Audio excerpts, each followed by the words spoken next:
Jordan brown అనే ఒక US navy అధికారి ఇప్పుడు ఉత్తరప్రదేశ్ బార్డర్ నేపాల్ సరిహద్దులు ఉన్నాయి కదా, ఉత్తరప్రదేశ్ నేపాల్ సరిహద్దు అక్కడ దొరికాడు. తన పేరు జార్డాన్ బ్రౌను, నేను కాలిఫోర్నియా నివాసిని, నేను యుఎస్లో నేవీ అధికారిని అని చెప్పుకుంటున్నాడు.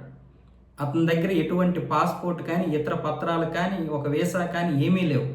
అక్కడ సాధారణంగా గస్తీ కాసేటటువంటి మన యొక్క బెటాలియన్కి దొరికిపోయాడు. ఎక్కడ దొరికాడంటే ఫోన్ నెంబర్ 516 వద్ద దొరికాడు. నువ్వు ఎలా వచ్చావు, ఏం చేసావు, ఎందుకు ఇక్కడికి వచ్చావు అని చెప్తే, నేను అమెరికా నుంచి డైరెక్ట్గా థాయిలాండ్ వెళ్ళాను, అక్కడ పర్యాటక వీసా తీసుకున్నాను, అయితే అక్కడ నా పాస్పోర్ట్ అన్నీ పోయాయి, అక్కడి నుండి సముద్ర మార్గంలో శ్రీలంక చేరుకున్నాను, శ్రీలంక నుంచి గోవా చేరుకున్నాను నవంబర్ 2వ తారీఖున, అప్పటి నుంచి గోవా, తర్వాత కర్ణాటక, బెంగళూరు నుంచి మళ్ళీ ఉత్తరప్రదేశ్ వచ్చాను, ఇప్పుడు ఇక్కడ ఉన్నాను అని చెప్తున్నాడు.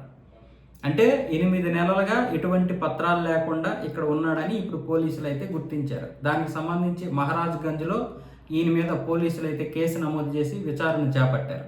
నిజంగానే ఇతడు జార్డాన్ బ్రౌనా, అమెరికా వాస, నేవీ అధికారి అని అయితే విచారిస్తున్నారు. ప్రస్తుతానికి జార్డాన్ బ్రౌను కాలిఫోర్నియా నివాసి అని పోలీసులు అయితే నిర్ధారించుకున్నారు.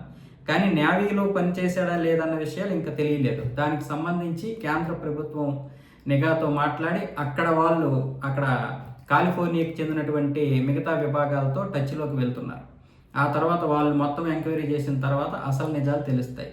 ఎందుకు వచ్చాడు వీడు, దేనికోసం వచ్చాడు, అమాయకంగా ఉండి ఇంకేదైనా చేయడానికి వచ్చాడా, లేకపోతే తప్పించుకోవడానికి ఇలా నటన చేస్తున్నాడా, లేకపోతే నిజంగానే పాస్పోర్ట్లన్నీ పోయాయా, ఏంటి అనేది ఇంకా తెలియరాలేదు. ఇలాంటి వాళ్ళు అదే బహుశా భారతీయులు దొరికితే మాత్రం రకరకాల కామెంట్లు చేసేవాళ్ళు అమెరికా వాళ్ళు.